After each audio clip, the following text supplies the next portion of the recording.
স্বাগত ডিবিসি সংবাদে আপনাদের সাথে আছে হিমাদ্রি রাহা। মহান বিজয় দিবসে সাভারের জাতীয় স্মৃতিসৌধে জাতির শ্রেষ্ঠ সন্তানদের শ্রদ্ধা জানিয়েছেন রাষ্ট্রপতি মোহাম্মদ শাহাবুদ্দিন ও প্রধান উপদেষ্টা ডক্টর মোহাম্মদ ইউনূস। সকাল ৬টা ৩৪ স্মৃতিসৌধের বেদিতে পুষ্পস্তবক অর্পণ করেন রাষ্ট্রপতি। কিছুক্ষণ পর বীর শহীদদের প্রতি শ্রদ্ধা জানান প্রধান উপদেষ্টা। বাঙালি জাতির হাজার বছরের ইতিহাসে শৌর্য, বীর্য আর বীরত্বের এক অবিস্মরণীয় গৌরবময় দিন মহান বিজয় দিবস। দিবসটি উপলক্ষে সকাল ৬টা ৩৪ জাতীয় স্মৃতিসৌধে জাতির শ্রেষ্ঠ সন্তানদের শ্রদ্ধা জানান রাষ্ট্রপতি মোহাম্মদ শাহাবুদ্দিন। এ সময় রাষ্ট্রপতি মুক্তিযুদ্ধের বীর শহীদদের স্মরণে কিছুক্ষণ নীরবে দাঁড়িয়ে থাকেন। সেনা, নৌ ও বিমান বাহিনীর একটি সুসজ্জিত দল তখন রাষ্ট্রীয় সালাম জানায়। এ সময় বিউগুলে বেজে ওঠে করুণ সুর।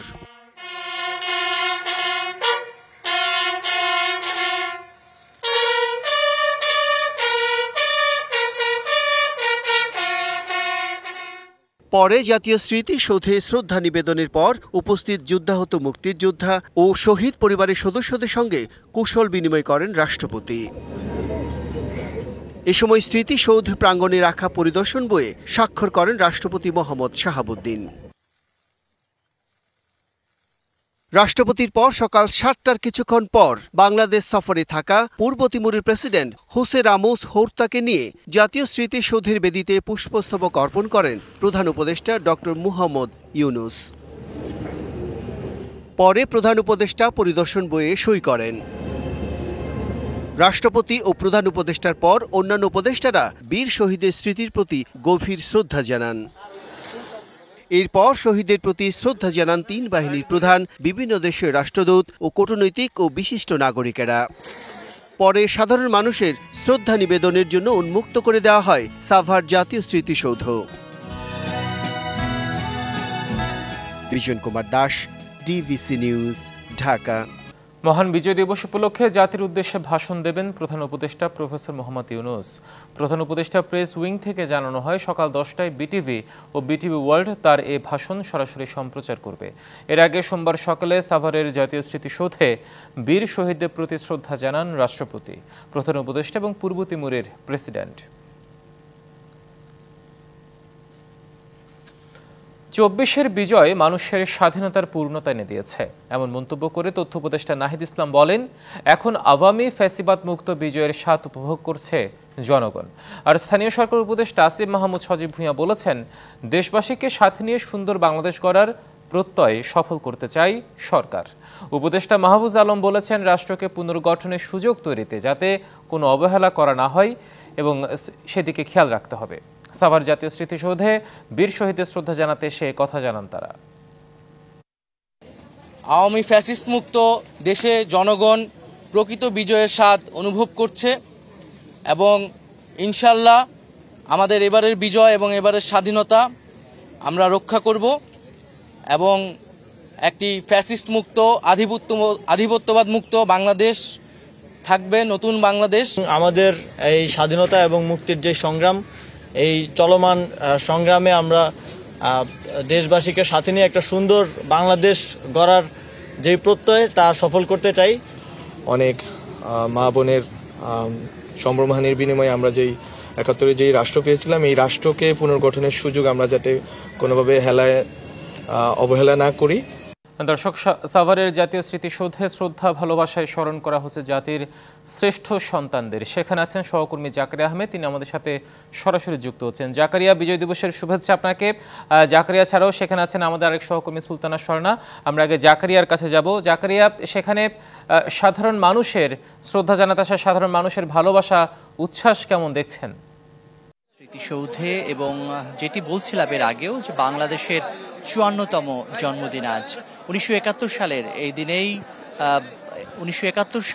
এই দিনেই বাঙালি অর্জন করে তার হাজার বছরের শ্রেষ্ঠ যে অর্জন, বিজয়, অর্থাৎ ৯ মাসের রক্তক্ষয়ী যুদ্ধ শেষে লাল সবুজ পতাকা এবং একটি স্বাধীন সার্বভৌম রাষ্ট্রের জন্ম হয় এবং বাঙালি পায় একটি স্বাধীন সার্বভৌম রাষ্ট্রের মর্যাদা।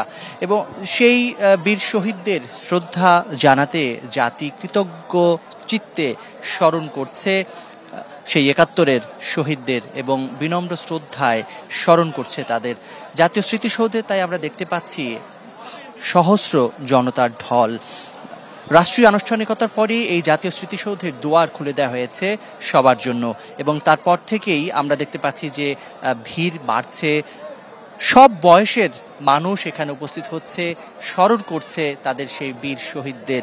এবং একটি কথা ঘুরে ফিরে কিন্তু আসছে যে বাংলাদেশ মাথা নোয়াবার নয়, সাবাস পৃথিবী বাংলাদেশ, এই পৃথিবী অবাক তাকিয়ে রয়, জ্বলে পড়ে ছারখার তবু মাথা নোয়াবার নয়। এই কথাটির যে সত্যতা সেটি বাঙালি যুগে যুগে প্রমাণ দিয়েছে। সবশেষ ২৪-এর যে গণ আন্দোলন হলো সেখানেও তরুণ ছাত্র জনতা তা প্রমাণ দিয়েছে অন্যায় দুঃশাসনের বিরুদ্ধে বাঙালি কখনোই মাথা নোয়ায়নি, বাঙালি কখনোই হার মানেনি, সেটি আবারও প্রমাণিত হয়েছে।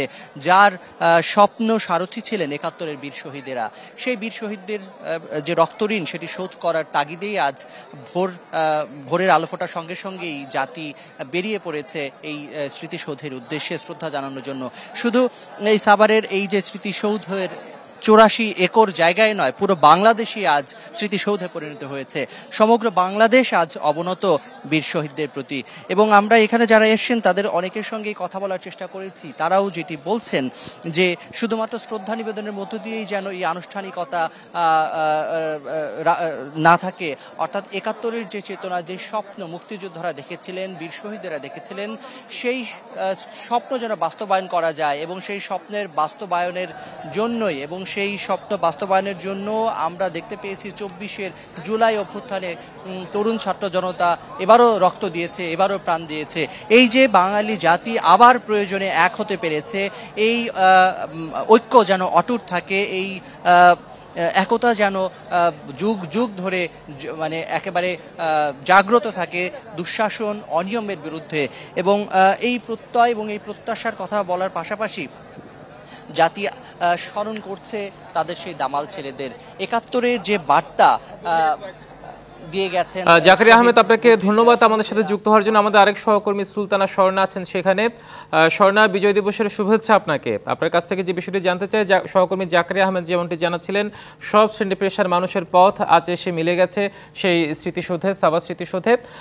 সব বয়সী মানুষের মধ্যে তরুণ ছাত্র সমাজ যারা আছেন, নতুন প্রজন্ম যারা আছেন, তাদের সাথে আপনার কথা বলার সুযোগ হয়েছে কিনা? তারা এই বিজয় দিবসটাকে কিভাবে দেখছেন, কিভাবে উদযাপন করছেন?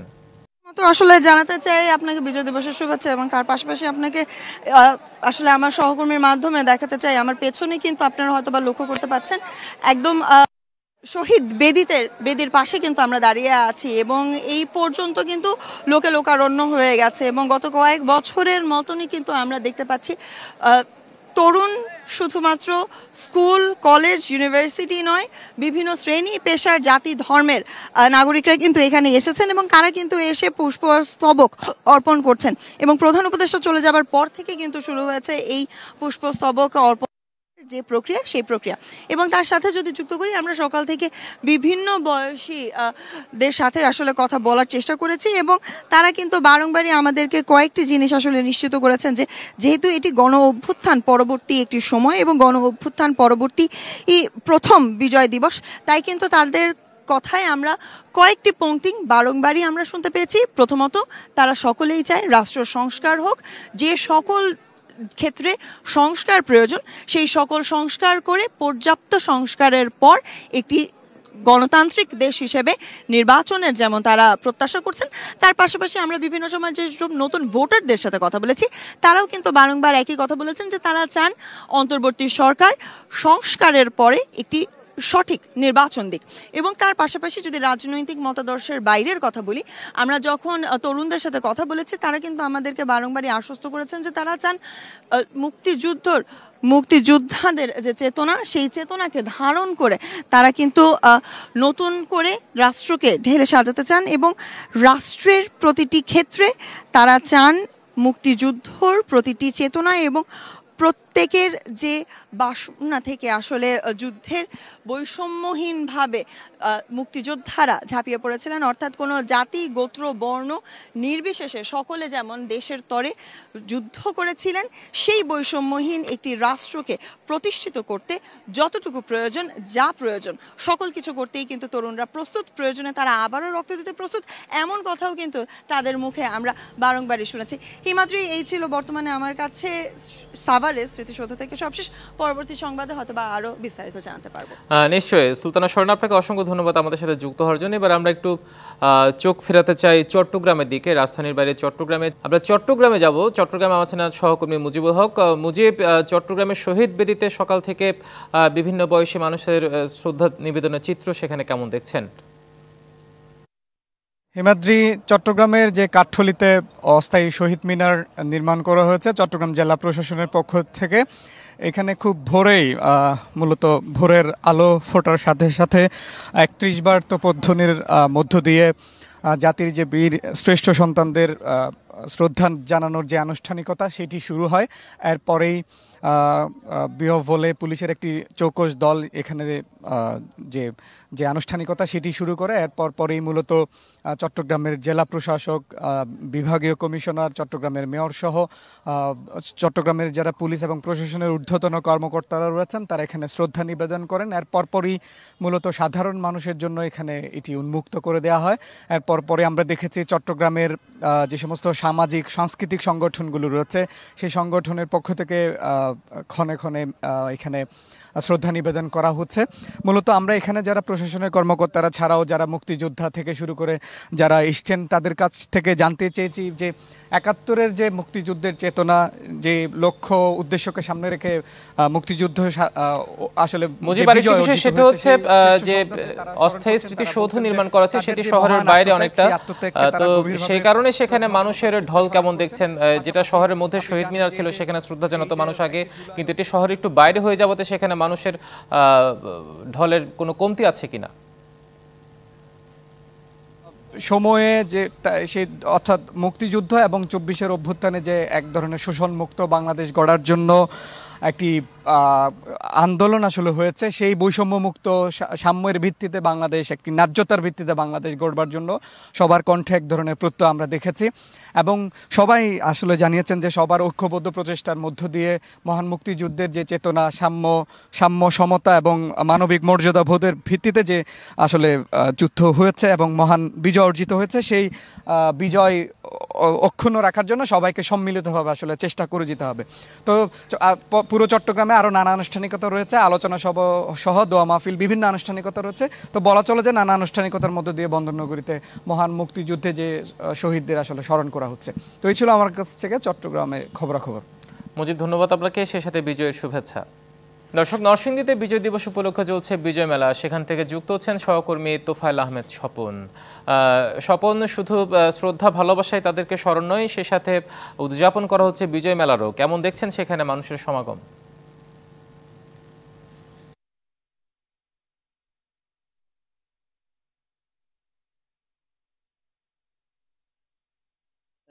হিমাদ্রি, আপনি যেমনটা জানাচ্ছিলেন যে আজকে কিন্তু যে ২০২৪ সালে যে মহান বিজয় দিবস হচ্ছে সেটি উপলক্ষে নরসিংদী জেলা প্রশাসন থেকে বিভিন্ন কর্মসূচি গ্রহণ করা হয়েছে। তবে এবারে কিন্তু আনুষ্ঠানিকভাবে এখানে কুচকাওয়াজ কিংবা ডিসপ্লে প্রদর্শনী হচ্ছে না। মন্ত্রণালয়ের নির্দেশনার প্রেক্ষিতে কিন্তু তারা এই সিদ্ধান্ত নিয়েছেন। আমরা দেখেছি যে ১২ থেকে ১২ আজকে যে বিজয় দিবসের সর্বশেষ দিনে কিন্তু কর্মসূচি পালিত হচ্ছে। সকালে কিন্তু ৩১ বার্তা পদ্ধতির মধ্য দিয়ে কিন্তু আজকের এই দিবসের শুভ সূচনা করা হয় এবং সকাল ৬:৩০টায় কিন্তু যে শহীদ বেদি রয়েছে সেটি কিন্তু আসলে তারা পুষ্পস্তবক অর্পণের মধ্য দিয়ে কিন্তু আজকে বিজয় দিবসের সূচনা হয় এবং এই মুহূর্তে যেখানে আমি দাঁড়িয়ে আছি সেটি নরসিংদীর পৌর পার্ক রয়েছে, সেটিতে আসলে বিজয় মেলা আয়োজন করেছে জেলা প্রশাসন। আমরা দেখেছি যে বিজয় মেলা হচ্ছে সেটি কিন্তু ইতিমধ্যে জাঁকজমকপূর্ণ হচ্ছে। তবে কিছুক্ষণের মধ্যে জেলা প্রশাসন, পুলিশ প্রশাসন পক্ষ থেকে কিন্তু আনুষ্ঠানিকভাবে এই মেলাটি উদ্বোধন করা হবে বলে আমাদেরকে জেলা প্রশাসনের পক্ষ থেকে জানানো হয়েছে। এরপরে কিন্তু এই মেলাটি সপ্তাহ সপ্তাহব্যাপী থাকার যে সম্ভাবনা সেটি রয়েছে এবং প্রশাসনের পক্ষ থেকে জানিয়েছে এই মেলাকে ঘিরে কিন্তু যে মুক্তিকামী বা বিজয় প্রত্যাশী মানুষের যে উৎসাহ আমেজ সেগুলো কিন্তু রক্ষা করছে এবং আমরা দেখতে পেয়েছি মেলাকে কেন্দ্র করে বিভিন্ন স্টলগুলো কিন্তু এখনো বসছে। তো ইতিমধ্যে এই ছিল নরসিংদী থেকে বিজয় মেলার প্রস্তুতি সর্বশেষ খবর। তোফায়েল, আপনাকে ধন্যবাদ আমাদের সাথে যুক্ত হওয়ার জন্য। ৭১-এর ১৬ ডিসেম্বর পৃথিবীর মানচিত্রে বাংলাদেশ নামে নতুন একটি স্বাধীন ভূখণ্ডের আত্মপ্রকাশ ঘটে। ৯ মাসের সশস্ত্র মুক্তিযুদ্ধের পর ১৯৭১ সালের এই দিনে তৎকালীন রেসকোর্স ময়দানে পাকিস্তানি বাহিনী আত্মসমর্পণ করে যৌথ বাহিনীর কাছে।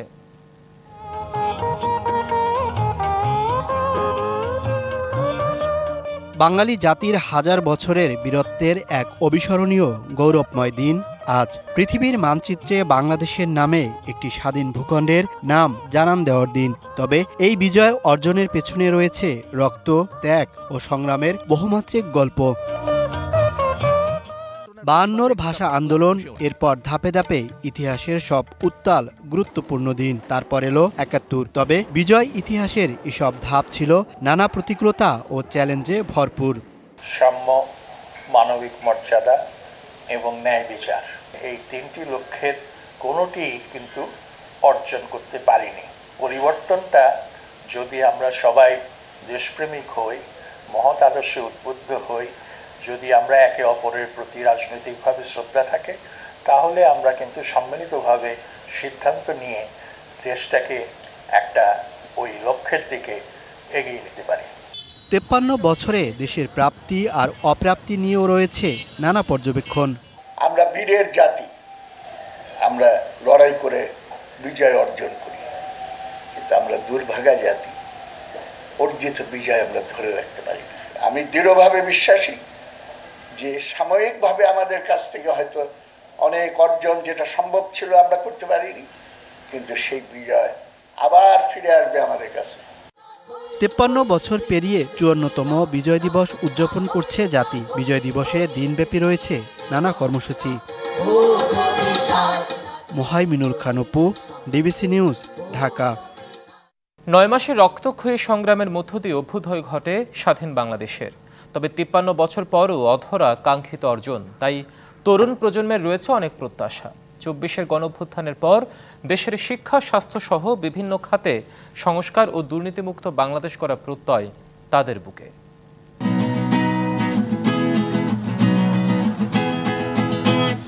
পূর্ব দিগন্তে সূর্য উঠেছে, রক্ত লাল, রক্ত লাল, রক্ত লাল। বাংলাদেশ ঘিরে অনেক স্বপ্ন তরুণ প্রজন্মের। ২৪-এর গণঅভ্যুত্থানের পর নতুন আশার প্রত্যয় স্বপ্নবাজদের মধ্যে। পূর্ব দিগন্তে সূর্য উঠেছে, রক্ত লাল, রক্ত লাল, রক্ত লাল। এই নতুন বিজয় দিবসে ইন্টেন্সিভ হওয়া, একটা বৈষম্যহীন বাংলাদেশ গড়ার, একটা দুর্নীতিমুক্ত বাংলাদেশ গড়ার, যেখানে সব ধর্মের, সব রীতির, সব বর্ণের মানুষজন প্রাণ খুলে শ্বাস নিতে পারবে। আমরা চাই যে সবাই যাতে তার মুক্ত বুদ্ধি চর্চা এবং সবাই যাতে তার মেধার বিকাশ ঘটানোর মধ্য দিয়ে সকলেই তার নিজেকে উপস্থাপন করতে পারে। জবাবদিহিতামূলক সরকার চাই। সেরকম একটা বাংলাদেশ গড়ার জন্য সবারই পদক্ষেপ নেওয়া উচিত। অনেকের কাছে প্রশ্ন ছিল, দেশের প্রধান বা গুরুত্বপূর্ণ দায়িত্ব পেলে বাংলাদেশকে কিভাবে সাজাবেন। দেশকে হলো দরিদ্রমুক্ত করা। বিভাজনের রাজনীতি হয়েছে, এটাকে আমি আর বাংলাদেশে এক্সিস্ট করার সুযোগই দিতাম না। জবাবদিহিতার একটা সংস্কৃতি তৈরি করব, যেই জিনিসটার অভাব আছে বলে আমি মনে করি। আমার মনে হয় শিক্ষা ব্যবস্থাকে সর্বপ্রথম টাচ করলেই হচ্ছে সবচেয়ে বেটার হবে। চেষ্টা করতাম মানুষের জন্য কতটুকু করা যায় এবং আমার কতটুকু দায়িত্ব আছে। করাপশন হয় কিন্তু অ্যাডমিনিস্ট্রেটিভ এর ভুলগুলোর কারণে এবং এখানে ভুল মানুষকে বসানোর কারণে। সো এই মানুষগুলোকে যাতে আমরা ঠিকভাবে কাজ করাতে পারি এবং তাদের মধ্যে যাতে দুর্নীতি না আসে, এই দুর্নীতিটাকে উঠানোর সব থেকে বড় ইচ্ছা আমার। পুষ্প ভরা আমাদের বসুন্ধরা। শুধু তরুণরাই নয়, সব শ্রেণী পেশার মানুষের দেশকে নিয়ে রয়েছে নানা চাওয়া। তবে জীবনে খুব বেশি প্রত্যাশা করেন না অনেকেই। দুবেলা ভাত খেয়ে পরে বাঁচার পাশাপাশি দুর্নীতিমুক্ত দেশের আশা তাদের। কামাই রোজগার হয়ে ডাইল ভাত খাতে পারি, তাই দ্রব্যমূল্য কিছু কম আসুক, এটাই তো চাই। কোনো সন্ত্রাসী দেখতে চাই না। এমন দেশটি কোথাও খুঁজে পাবে না তুমি। ২৪-এর গণঅভ্যুত্থানের পর তরুণ প্রজন্ম স্বপ্ন দেখছে এক নতুন বাংলাদেশ বিনির্মাণের, যে বাংলাদেশ হবে বৈষম্যহীন, যেখানে থাকবে গণতন্ত্র, আইনের শাসন, ন্যায় বিচার, মানবাধিকার এবং মত প্রকাশের স্বাধীনতা। Redwan Ahmed, DBC news, Dhaka. পৃষ্ঠ সাগরের দুর্ঘটনা কবলে পড়ে ডুবে গেছে তেলবাহী রুশ দুটি জাহাজ। এই ঘটনায় এক ক্রুয়ের মৃত্যু হয়েছে বলে জানা গেছে। স্থানীয় সময় রবিবার কুয়েচ প্রণালীতে এই ঘটনা ঘটে। গণমাধ্যম বলছে জাহাজ দুটিতে 29 জন ক্রু ছিলেন। সামাজিক মাধ্যমে ছড়িয়ে পড়া এক ভিডিওতে দেখা গেছে প্রবল ঝড়ের সময় একটি ট্যাঙ্কার ভেঙে পড়ে এবং ডুবে যায়। জাহাজগুলোতে 15 ও 14 জন কর্মী ছিলেন। দুর্ঘটনায় তেল ছড়িয়ে পড়েছে। এরই মধ্যে তদন্ত শুরু করেছে রুশ কর্তৃপক্ষ। ঘটনাস্থলে হেলিকপ্টার ও 50 জনেরও বেশি কর্মী উদ্ধার অভিযান চালাচ্ছেন। এদিকে এই দুটি জাহাজের তেল ছড়িয়ে পড়ায় মারাত্মক পরিবেশ বিপর্যয় হতে পারে বলে মনে করছেন পরিবেশবাদীরা। 24 ঘন্টায় যুদ্ধবিধ্বস্ত সিরিয়ায় 60টিরও বেশি লক্ষ্যবস্তুতে ক্ষেপণাস্ত্র হামলা চালিয়েছে ইসরায়েল। হামলায় ক্ষতিগ্রস্ত হয়েছে দক্ষিণ পূর্ব কুনেইত্রা উপত্যকা। হামলায় বন্ধ হয়ে গেছে সেখানকার বিদ্যুৎ ও পানি সরবরাহ ব্যবস্থা। ভেঙে পড়েছে রাস্তাঘাট। এদিকে প্রায় 8000 সিরিয়ান শরণার্থী তুরস্কের সীমান্ত অতিক্রম করে নিজ দেশে ফিরেছে বলে জানায় তুরস্কের স্বরাষ্ট্র মন্ত্রণালয়। এছাড়া জাতিসংঘের এক প্রতিবেদনে বলা হয় 1 দশকেরও বেশি সময়ে চলা সংঘাতে সিরিয়ায় প্রায় 70% মানবিক সাহায্যের প্রয়োজন। একই সাথে দেশটির 90%-এরও বেশি মানুষ চরম দারিদ্র্যের মধ্যে বাস করছে বলে জানায় সংস্থাটি। 73 বছরের জীবনভূমি পেরিয়ে অসীম পারাপারে চলে গেলেন তবলার কিংবদন্তি ওস্তাদ জাকির হোসেন। তবলার বলে বিশ্ব মাতিয়েছিলেন তিনি। রবিবার যুক্তরাষ্ট্রের সান ফ্রান্সিসকোর একটি হাসপাতালে মৃত্যু হয় তার। তবলা বাজায় নিজের স্টাইল তৈরি করা জাকির হোসেনের মৃত্যুতে বিশ্ব সঙ্গীতাঙ্গনে নেমে এসেছে শোকের ছায়া। ভারতের ক্লাসিক্যাল জগতের এক অনন্য ব্যক্তিত্ব জাকির হোসেন। 1951 সালে মুম্বাইয়ে জন্ম। তার বাবা ওস্তাদ আল্লাহ রাখাও ছিলেন প্রখ্যাত তবলাবাদক। কীর্তি গড়েছেন নিজেও। তবলাকে নিয়ে গেছেন বৈশ্বিক সঙ্গীত মঞ্চে। মাত্র 3 বছর বয়সে তবলায় হাতেখড়ি। জাকির হোসেন তবলায় সঙ্গত করেছেন পণ্ডিত রবিশঙ্কর, ওস্তাদ আমজাদ আলী খান, জর্জ হ্যারিসনদের মতো দিকপালদের। ভারত সরকারের পদ্মশ্রী, পদ্মভূষণ, পদ্মবিভূষণ থেকে শুরু করে নানা পুরস্কার পান তিনি। তার হাত ধরেই 2024 সালে ভারতে আসে গ্র্যামি অ্যাওয়ার্ড। 6 দশকের সঙ্গীত জীবনে তিনি অসংখ্য ভারতীয় ও আন্তর্জাতিক শিল্পীর সঙ্গে কাজ করেছেন। তবে 1973 সালে ইংরেজ গিটারবাদক জন ম্যাকলাফলিন, বেহালাবাদক এল শঙ্কর এবং পারকাশনিস্ট টি.এইচ. ভিক্কু বিনায়ক রামের সঙ্গে তার যুগান্তকারী প্রকল্পটি সঙ্গীতকে নতুন এক মাত্রায় পৌঁছে দেয়। দীর্ঘদিন ধরে যুক্তরাষ্ট্রে বসবাস করছিলেন তবলার এই জাদুকর। রক্তচাপের সমস্যায় ভুগছিলেন তিনি। হৃদযন্ত্রের সমস্যা দেখা দেয় তাকে হাসপাতালে ভর্তি করা হয়। শারীরিক অবস্থার অবনতি হওয়ায় 2 সপ্তাহ ধরে তাকে রাখা হয়েছিল ভেন্টিলেটরে। শেষ পর্যন্ত হাসপাতাল থেকে আর ফেরা হলো না জাকির হোসেনের। মৃত্যুর সময় তার বয়স হয়েছিল 73। Tumpa Tarafdar, DBC news desk. সংবাদ এই ছিল এখনকার মতো। ডিবিসি নিউজের সংবাদগুলো পড়তে ভিজিট করুন dbcnews.tv, ভিজিট করুন ডিবিসি নিউজের ফেসবুক পেজ এবং ইউটিউব চ্যানেল। সঙ্গে থাকুন।